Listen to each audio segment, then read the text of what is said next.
When I'm competing in shot put, I feel very strong and powerful, but now it's something that's so innate to me that I show up and, we're lifting weights and we're throwing a heavy ball and it kind of translates to life. So I feel very powerful in my sport. Competing in track and field makes me feel strong. It makes me feel capable. The most amazing part about the sport is that perfection is really hard to achieve.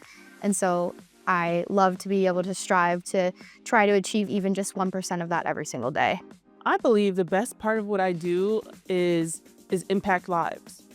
I think whether it's my staff or the players that will sign with the tempo, being able to create teams that are built to win is just something I know I'm really good at. And being able to do that and giving people the ability to fight for something, to work together for something bigger than themselves.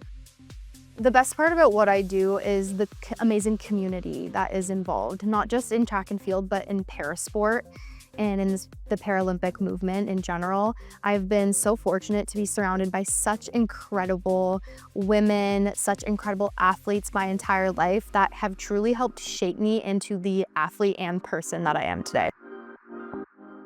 I think the best part of what I do is definitely the impact that I can have on young female athletes. I was obviously a young female athlete growing up, and I felt like I struggled to kind of find that role model that looked like me, that felt like me, or that I could see myself in. And now when I'm traveling around the world, I have all these young female athletes who are coming up to me and telling me that I'm one of their favorite athletes to watch. And I'm like, that's incredibly crazy. For them to be able to see themselves in me is really powerful. I think at the root of all of this is my passion for women's sports. From a young age, the first thing I ever did was play sports. I think all the ebbs and flows that you go through as a player, all the ups and downs that you'll go through as a general manager, what keeps me going is my passion to want to be in this industry of women's sports.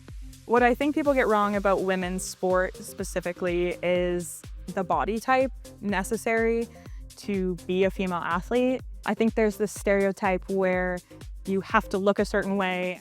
We're starting to really see these deeply powerful, strong bodies that are really challenging that notion. And for myself, in a sport where, the body type has been heavily stereotyped over the years as being large or masculine, it's really cool to see people starting to recognize that. People get it wrong when they try to compare women's sports to men's sports. I think women's sports are something separate. It's something very unique, and we want it to be different. That also gives us the ability to be safe being who we are, whether we're a mother or a sister or a partner, right? We're safe to be those things uniquely in our women's sports environment. My younger self, I don't think, would believe the position my older self is in right now. After competing at 3 Paralympic Games, winning 4 World Championship medals, a Paralympic medal, being able to see the world, meeting really amazing people, I think she would be in awe of the person that I've become today.